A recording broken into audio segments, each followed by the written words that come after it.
Selamat malam teman-teman semua, kembali lagi di channel ini.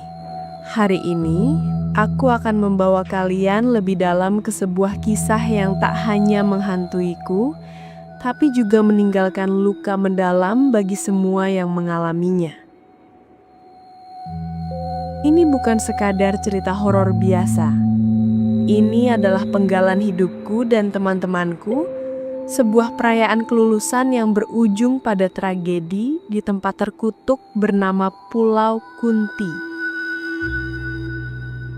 Siapkan dirimu, karena detailnya mungkin akan membuatmu merinding. Tahun itu, 2021, udara kebebasan pasca ujian terasa begitu manis. Kami, aku dan 11 teman sekelasku, ada Apple yang selalu kocak, Ara yang manis dan sedikit penakut, Baga si pemberani, Cynthia yang cerewet, Akila yang kalem, dan tentu saja Deris si biang kerok prank. Merasa dunia ada di tangan kami. Bersama Pak Guru, pembimbing kami yang sabar, kami ingin merayakan kelulusan ini dengan cara yang paling epik. Setelah berhari-hari berdiskusi dan mencari referensi di internet, akhirnya kami memutuskan berkemah di Pulau Kunti, Sukabumi. Foto-fotonya terlihat indah, pantainya sepi, sempurna untuk melepas penat. Jujur, perasaanku sudah tidak enak sejak awal. Beberapa malam sebelum keberangkatan, aku bermimpi aneh, gelap dan penuh bayangan. Rasanya seperti ada sesuatu yang menahanku. Bahkan saat kami mulai perjalanan, di tengah jalan, suara burung kedasi itu terus mengikutiku dan Apple. Di keluargaku, suara itu bukan sekadar kicauan burung biasa. Itu adalah pertanda malapetaka, sebuah firasat buruk yang selalu jadi kenyataan. Aku mencoba mengabaikannya, berusaha meyakinkan diri bahwa itu hanya mitos. Tapi, suara itu, seperti bisikan, terus terngiang. Setibanya di Pulau Kunti, kami melihat beberapa tenda wisatawan lain tapi tidak terlalu ramai. Penjaga pantai, seorang bapak tua dengan wajah ramah namun sorot mata serius, sempat menyarankan kami untuk berkemah di area yang sudah ditentukan. Anak-anak, di sini banyak tempat bagus. Jangan sampai kalian keluar jalur ya, apalagi ke arah hutan bakau sana, pesannya dengan nada berat. Tapi namanya juga anak muda, kami punya rencana sendiri. Kami ingin privacy, ketenangan. Maka kami memilih spot yang lebih terpencil, agak jauh dari jalur utama, tepat di tepi hutan bakau. Kami pikir, biar lebih private dan seru, petualangan kan namanya. Kami sama sekali nggak tahu kalau keputusan itu akan jadi penyesalan terbesar dalam hidup kami. Malam pertama, suasana masih ceria. Kami mendirikan tenda, menyalakan api unggun, dan merayakan ulang tahun Pak Guru. Deris, si tukang iseng, membuat prank pura-pura kesurupan. Dia berteriak-teriak, matanya melotot, dan kami semua tertawa terbahak-bahak melihat aktingnya yang lebay. Tawar yang itu adalah tawa terakhir kami sebelum semuanya berubah menjadi teror. Kejadian aneh pertama dimulai saat Cynthia dengan wajah sedikit pucat bercerita. Kalian tahu nggak?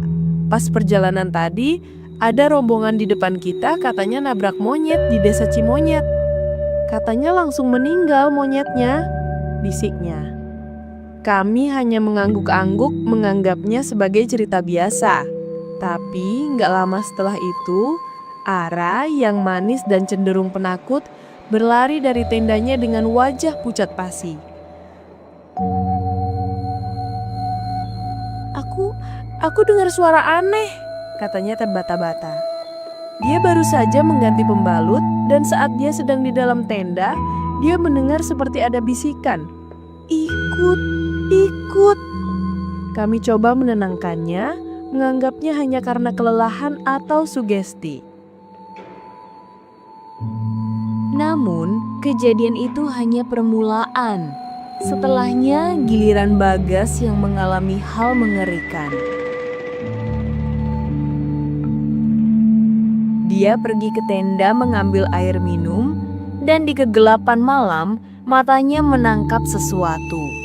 Sosok hitam besar dengan rambut gimbal dan lidah menjulur panjang sedang menjelati pembalut bekas ara yang tadi dibuangnya tidak jauh dari tenda.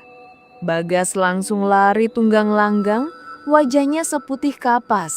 Lalu Akila dan Cintia yang pergi buang air kecil bersama juga berlari ketakutan.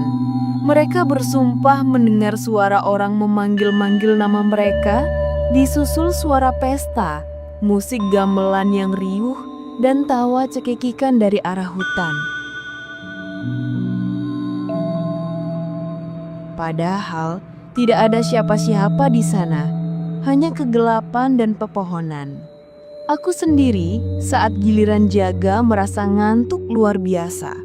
Rasa kantuk itu bukan kantuk biasa, melainkan seperti ada yang menekan, menyeretku ke alam bawah sadar. Aku pingsan, tak ingat apa-apa. Ketika aku terbangun, Pak Guru sudah di sampingku. "Ariel, kamu tadi kesurupan," katanya dengan nada cemas. "Kamu bilang tempat ini bukan milik kalian. Kalian harus pergi."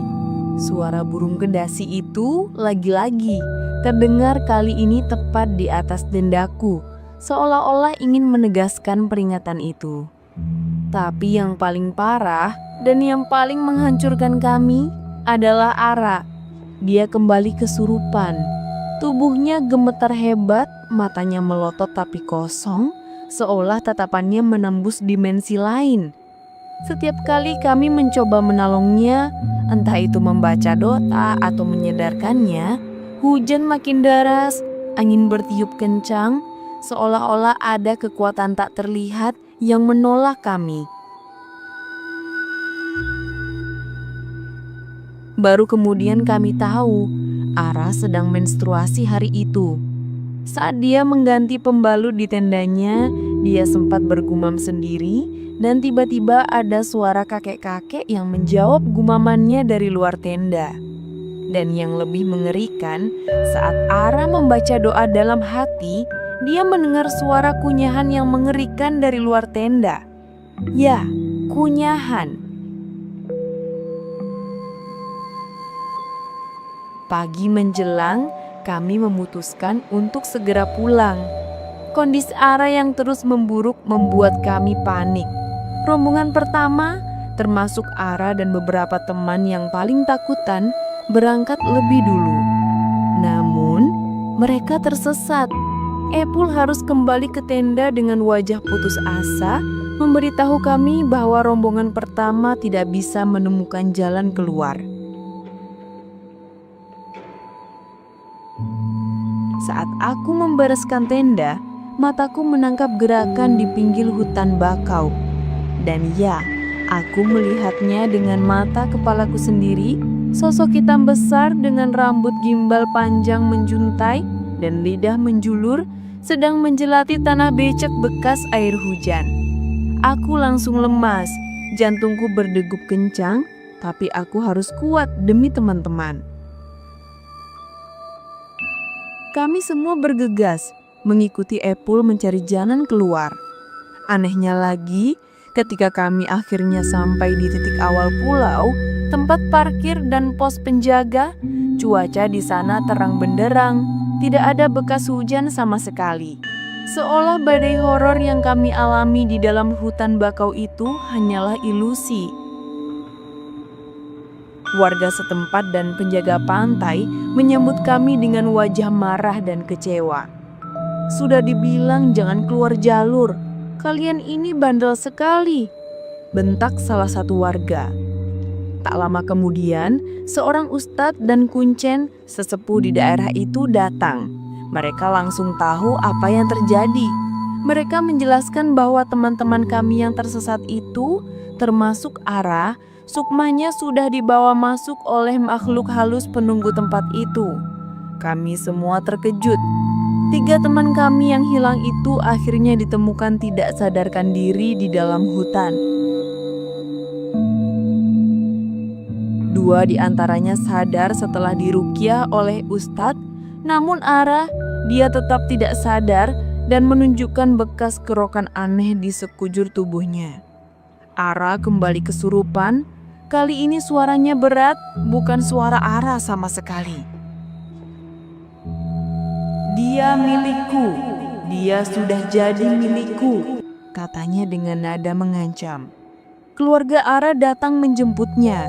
Meskipun orang pintar itu menyarankan untuk membawa Ara ke padepokannya selama 3-4 hari untuk pengobatan spiritual, keluarga Ara bersikeras membawanya ke rumah sakit. Mereka pikir itu hanya masalah medis biasa saja.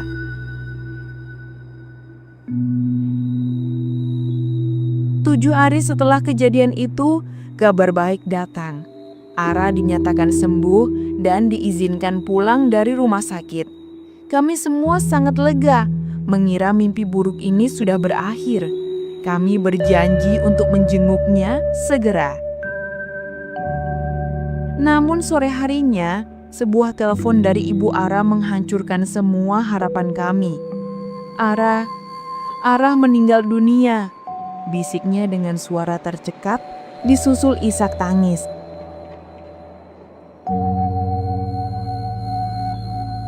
Dunia kami runtuh. Ara meninggal setelah muntah darah hebat di kamar mandi rumah sakit. Darah yang keluar sangat banyak, menggumpal, dan berbau amis. Pihak rumah sakit sendiri kebingungan. Mereka menyatakan Ara tidak memiliki riwayat penyakit apapun. Kematian Ara bagi kami adalah bukti nyata dari kengerian Pulau Kunti. Setelah kematian Ara, aku dan teman-temanku yang ikut berkemah merasakan gangguan gaib yang tak berhenti. Suara-suara aneh, penampakan sekilas, mimpi buruk yang berulang. Rasanya seperti ada sesuatu yang mengikuti kami. Pulau Kunti pun ditutup total tidak lama setelah kematian Ara. Menjadi peringatan bagi siapa saja yang berani melanggar batasnya. Keluarga Ara meskipun awalnya marah dan terpukul, akhirnya mengikhlaskan kepergian putri mereka. Sampai sekarang, kami, teman-teman yang selamat dari malam mengerikan itu, masih sering berkumpul. Kami mengenang Ara, mendoakannya, berharap dia mendapatkan tempat terbaik di sisi Tuhan Yang Maha Esa.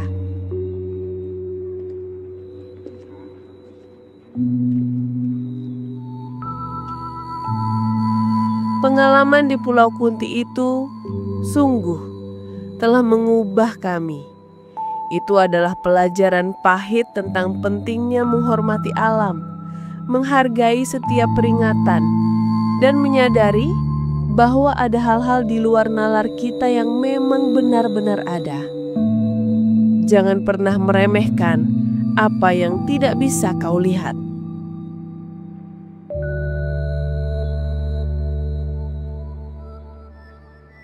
Begitulah kisah Ariel dan tragedi yang menimpa teman-temannya di Pulau Kunti. Sebuah kisah nyata yang menunjukkan betapa tipisnya batas antara dunia kita dan dunia lain. Apa yang kalian rasakan setelah mendengar cerita ini? Apakah kalian pernah mengalami hal serupa? Atau punya cerita horor lain dari pengalaman pribadi? Bagikan di kolom komentar di bawah. Jangan lupa tinggalkan like, share, dan subscribe channel ini untuk kisah-kisah horor lainnya. Sampai jumpa di video berikutnya.